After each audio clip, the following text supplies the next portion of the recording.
Welcome to the Church Solutions Podcast, brought to you by JSL Solutions. The Church Solutions Podcast is designed to help equip you and your church in the use of technology and other tools and services. And now, here are your hosts, Steve Lacey and Phil Thompson. And welcome again to another edition of the Church Solutions Podcast. My name is Phil Thompson. And I'm Steve Lacey. We are a tech company called JSL Solutions, and we do these podcasts usually every week or so. We really like helping churches, and we mean that sincerely. We've been involved in church work, Steve and I, for many years in leadership capacity and tech area, tech-related things. And so we kind of do this podcast not only with tech-related things, but also we talk about topics that can help churches. Right. Leadership things, other things. Yep. Yeah. Leadership, help volunteers. We're real big on those kind of things. So thanks for spending a little bit of time with us today. And we're going to get into, we have a guest today, and we're going to talk about 3 reasons your church needs a communication person. And the man we're talking to today is Ryan Holck, or Holck, I guess is the right way to say it. I always want to say Hulk, but are you built like the Hulk? No, unfortunately, no. Okay, well, that's all right. So Ryan Holck is our guy. Ryan is actually a graphic designer. He's got a history of leading worship pastor, communications director, been involved in web development, a communications coach, marketing. He really loves, you fit in real well here, Ryan, because I know you really love to help churches and help them develop strategies, and even in the areas of websites. Yep, very much so. Yeah. Very much so. You can have some opportunities. You actually do provide some online training as well, right? Yeah, I do some online stuff through my blog, tutorials, and short video type of training opportunities. Yeah, ways just to really, get resources into the hands of churches. And you've been doing this a while, since what, 2003 or so? 2013, I went out on my own, but started, doing communications related stuff about 2003. Yeah. Right.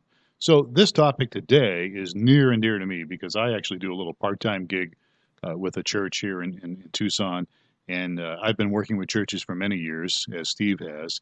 And communication to me is such a huge issue. It doesn't matter what size you are as a church. It can be a real it's a big deal. It's a very important thing. I think there's a proverb somewhere in the scriptures that says effective communication permits progress. Mm-hmm. That's probably my version, but I tend to make things up. But so you make a statement here, and by the way, there's an article that I'm kind of taking off of here. 3 reasons your church needs a communication person. One of the statements you make is good church communication doesn't just happen. Can you elaborate a little bit on that? Yeah, there seems to be this sense in the church that we just kind of fall into communications, that if we share it, people are going to come, and kind of that Field of Dreams, Kevin Costner kind of feeling.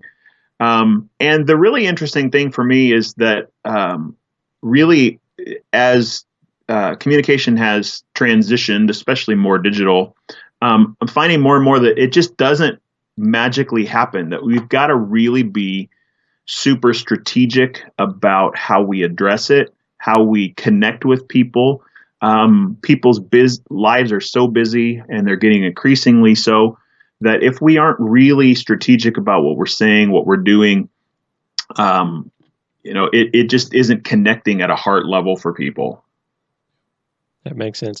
I was thinking about there was a church. I'm not sure exactly where they're located, that put together their communications strategy document with regard to kind of the rules, and I'd never read anything like that a church had put together. Talked about we are going to use these colors, we are going to use these fonts, we are going to use. It was a very strategic way of ensuring that their communications were consistent and on purpose. And I was really impressed that this church had put this together, and then they were actually sharing it with other churches as well. I assume that'd be something you might recommend, or not? You know what? It actually is something that I recommend for churches that I help with a branding package. It's something that I really like to include. Not every church feels quite as strongly about the need for it, but it is something that really helps. I call it, it's really a style guide or a branding guide. And really, it helps to just get everyone on the same page, because without fail, there is that volunteer or even sometimes staff member who, means well, but drops the logo in and squishes it to 75% of the height, or 125% of the width, or and so things just can look like there wasn't someone really as the gatekeeper and overseeing the quality for quality control's sake. So having guides like that, it doesn't solve every problem, but what it does for you is just gets everybody on the same page. Mm-hmm. Consistency. Yeah. All right. So in your article here, you said that you need some person, some human to collect information. Yep. So you're talking about specifically like designating somebody here, right? You know what? It's exactly what I'm talking about. Because I find that it really, oftentimes it falls on the hands of whoever is historically like the admin who's overseeing the bulletin or something like that. But really, it just means that someone's got to be that person that at the end of the day is where the buck stops. And so that someone knows it is my job every week to make sure that I've connected with the ministry leaders or the key volunteers, or who sets up a system to actually help them collect it, like using forms, with Wufoo or Google Forms or something to help them get the information from people. I'm amazed at there's oftentimes this sense among church staff that we all know what each other are working on. And it's a well-meaning thought, but it's just not the reality. I don't know every detail in the youth ministry. I don't know every detail in men's and women's ministries.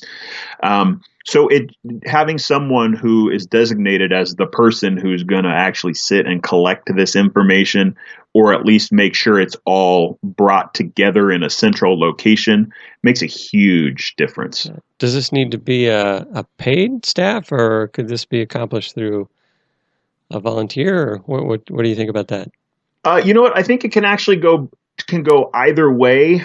In my experience, it works better if it's a staff person, only because they tend to be in meetings that oftentimes things get discussed and you go, oh, I didn't know that was coming up. Mm-hmm. Or now I know 8 weeks from now about something, so that we can start making sure it gets into the appropriate communications, in the next 2 to 3 weeks.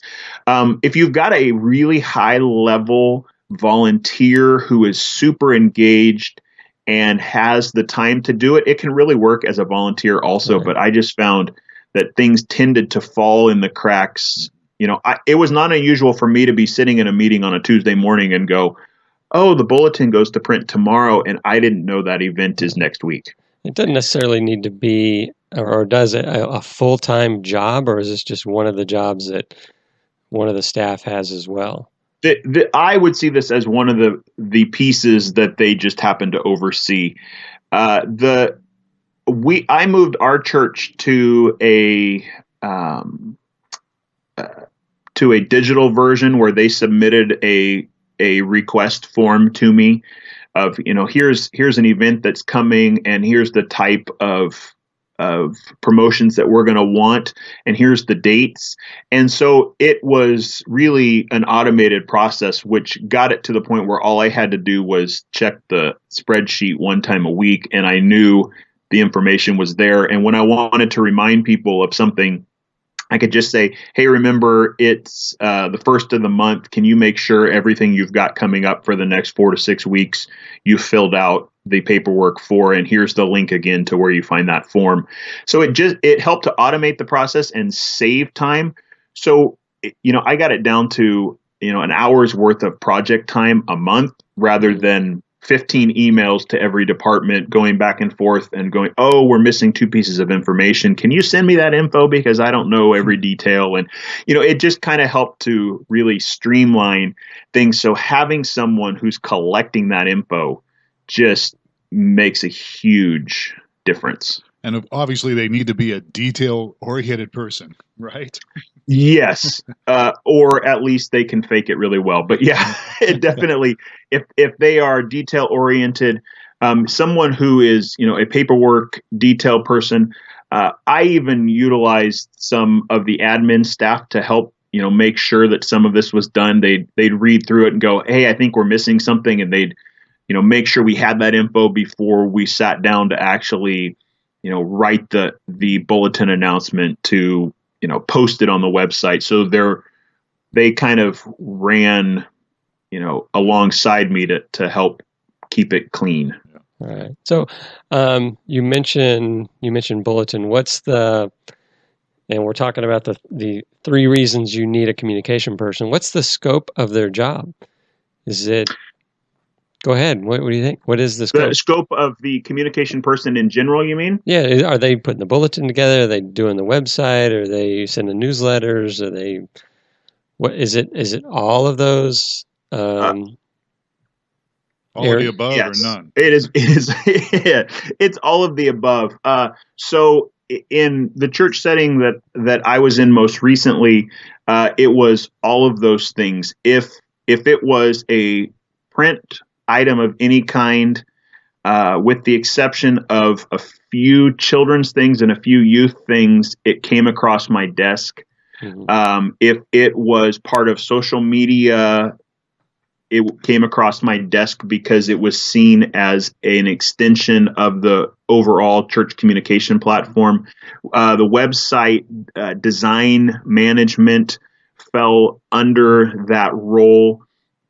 And so did email strategy if it was church-wide type of things. Now, individual ministries manage their own, but things like e-newsletters, we did a printed newsletter that then transitioned in part to digital. So all of those things fell under that communications director, which is part of why I really pushed to have a central collection system for the whole thing, because it just helps simplify that process.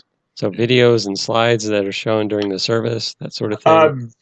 In our setting, video, we actually had a video department because we did a lot of custom video stuff. But slides, the visuals for slides, I was in charge of. I didn't run the team who did that. I know in a lot of church settings, people who I'm connecting with, they also oversee that part of things. It was my role to make sure that whatever slides the volunteers had built looked good. So, you would clean up things, you'd make sure it fit. The graphics for, say, the sermon notes, those fell under the communication role.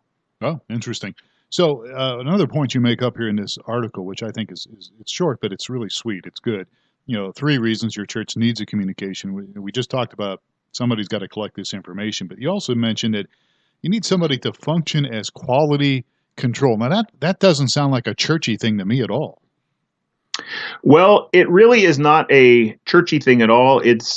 But it comes back to what we were talking just a moment ago about the branding style guidelines as being a place where someone who says, hey, time out, I see your heart in this thing, but I feel like we aren't necessarily meeting up to the standards that we have set as a church, as an organization, for how we are going to communicate. And then it also gave us the freedom to say, because we've set these standards, we want to make sure this is a explanation of our public face and who we are and how we are being viewed by those outside. So let's make sure we continue to just be reminded of what we've set as those standards. So it also then allowed us to say, hey, I think we missed something in that communication. I'm amazed at how many times we would get requests for things that would give all the information except like the time of the event, or it'd be everything but the response that we wanted the person to take. It would be, join us on Tuesday for and then, but there wouldn't be like Sure. What kind of response do you want from me? Am I supposed to register? What do I do about my kids? And so just having someone who said, hey, from a quality control standpoint, we're kind of missing some things here. It just helped to kind of bring everything into alignment. And it was amazing that the more it got implemented, then the more people could pick up something we had produced or see it in their feed on social media. And there wasn't a question about, is this from our church?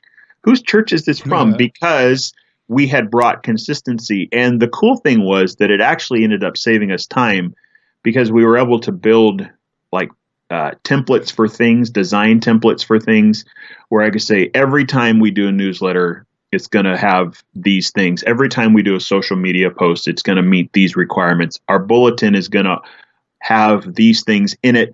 And it took a little bit in the setup, but it saved us time in the long run because we had, created these quality control boundaries for us.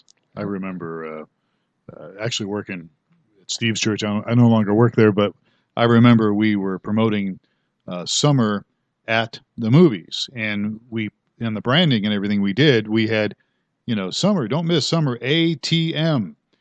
And one time somebody said, hey, what's ATM? Automatic teller machine? What are you guys doing? I was like, oh, that's right, ATM at the movies. We all knew it, but newer people didn't. And anyhow, so. There's another function here, and I assume it falls into this. There's got to be a gatekeeper, right? That says, yes, your potluck luncheon is worthy of announcing for the whole church or sending out in our newsletter or not. Is that true? Or where's it is very true. Very much so. And I know something you guys have talked about is in past podcasts is kind of having a percentage number of, how many people in the room should stuff apply to. Right. I have gone by the number of 50 plus. I know a lot of other communicators like it to be somewhere in the 70 to 80% of the room category. But definitely having, when you've got a person in this position who is looking at the overall scope of what the church is doing and not just from a ministry, a single ministry, they're able to kind of go, wow, we have too much information going out right now. There's 8 things. Like take August, September, for example, in the church, because things are launching new. Right. Every ministry, rightly so, wants their stuff in front of people. And the challenge is we go from summer where, our promotions are usually fairly slim to all of a sudden in September, there's, 50 new things that are launching in a 6-week period of time.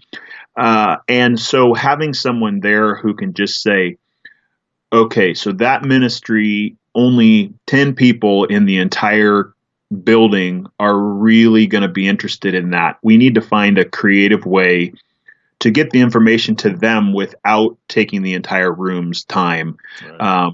So yeah, definitely that gatekeeper helps tremendously, but also, it's got to be someone who has a lot of tact and can address some of those issues with ministry leaders, in ways that don't make them feel like their ministry is the issue, that it's, hey, we're trying to engage our people at a deeper level. We want the right people to come to your event. So let's put this information in front of the right people rather than throwing it to everyone and no one knows to listen. So somebody that's got some tact. So in other words, you're saying I don't qualify for this, right? Well, if you see that in yourselves, then that's probably a pretty good indication, actually. This was the part that really was always a challenge for me, because I want to be, my whole mindset as a communicator and as a facilitator was, I want to connect people, as many people, to all these ministries. We got to get this information out. And in my last setting, at least we were a 2,000 plus person, in attendance on Sundays church, and you could get overwhelmed in a heartbeat by the sheer volume. And so we just found people stopped listening when we overwhelmed them. And so it took a lot of tact on our part to kind of say, let's get creative of how we're going to communicate this stuff. I would think some written policies would also come in handy too. Just kind of what you had said. Yep. That, we have the 50% rule or the 70% rule, and then it becomes much more easier for those that are getting rejected for the announcement to the whole church to see that, oh yeah, this is only going to apply to maybe 20% of people. Right. And go ahead. Sorry. I was just say the other thing about that really is that when you take it from that approach, what we had then was a list of here's alternatives. Right. So if you're not getting the what our church affectionately called the A-level event kind of package, where you were everywhere essentially, we had things we can say, okay, well, we can't do that, but here's options for you. So we weren't just shutting people down or telling ministries, no, we're not going to promote anything for you.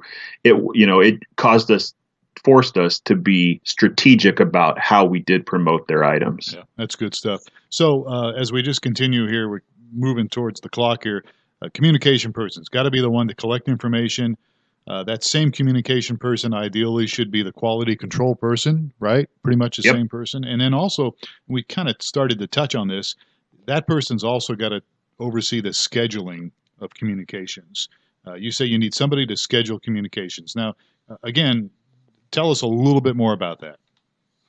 Well, so what I found, and this was largely a trial and error kind of thing, was that people need to hear about an event multiple times, and statistically, the number is usually 7+ before they've heard enough about it that they actually can make an informed response. And so what we found in our church, because we started tracking attendance, especially in the children's ministry department, is if we had a family in the building 2 times a month, they were regular attenders, and the majority of them were actually at least kids were twice every 6 weeks. And so really fast, we started realizing, wow, putting something in the bulletin 2 or 3 weeks and doing a verbal announcement from the pulpit or making sure it's on the website 2 weeks before an event, and it came up in social media a couple times, that's really not enough to help us get to that 7 hits time. Right. And so we had to start backing things off and going, okay, how do we get a large number of people into that 7+ category? And the way we have to do that is we've got to really schedule things out, but we've got to schedule things in such a way that we don't stomp on other ministries, because obviously there are things, not everything happens the same week. So we would sit with a calendar and kind of go, in the next 4 weeks, here's the big things, right. Each weekend, here's what that thing is we've got to focus on, and here's the 2 or 3 sub items.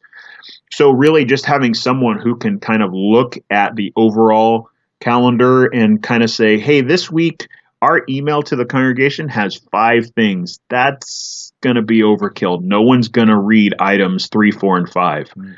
So let's think about what we could do as an alternative. How could we fit these in? And that really only happened when someone was sitting there looking, at a communications calendar. Very specific. All right, so we're just about out of time. We're talking to Ryan Holck here. And Ryan, you've got maybe an offer or two for our Church Solutions podcast listeners. Can you tell us a little bit about that? Yeah, definitely. So I work with churches to help them use visual communications to attract more visitors and increase attendance.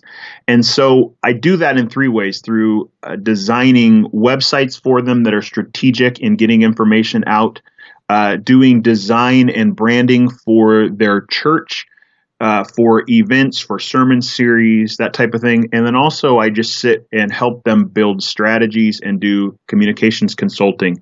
And one of the things that I do is offer 15-minute kind of pick your brain strategy sessions for churches to just kind of, hey, we're struggling in this area, or we have this dream of doing this. What are the steps to get there? And we just kind of hash through in 15 minutes, okay, here's the goal and here's some ways to get there. And so I would love to offer that to your listeners, that if you have a communications related issue that you are trying to deal with, or you're dreaming about and trying to just build some strategy on what's next, there is a form at my website. In fact, if you go to rad-ideas.com, in the upper right-hand corner, there is a schedule a call button. And if you hit that, you can schedule a 15-minute call.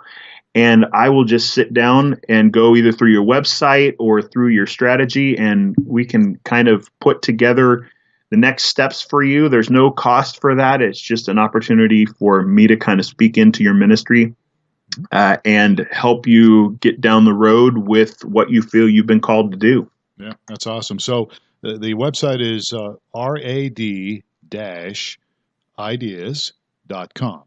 Yep. So Ryan Holck here is our man, and just go to that website. There's other ways people can contact you, and you can see some of your material, and that would be awesome. And we appreciate this. This is good information, and as I said at the very beginning of the podcast, communication, that's a big deal for me. I just see it all the time as an issue. So I think what you're doing here is awesome. Thank you. All right. Okay, well, time is up. So, Ryan, thank you for spending a little bit of time with us. We'll have to have you on again if you're. That would be great. As long as we didn't make this experience too painful for you. Not at all. Yeah. And all right, so the guy across the table from me is Steve Lacey. I'm Phil Thompson, and this has been the Church Solutions Podcast. Catch us again next week for another edition. We hope you have a great day.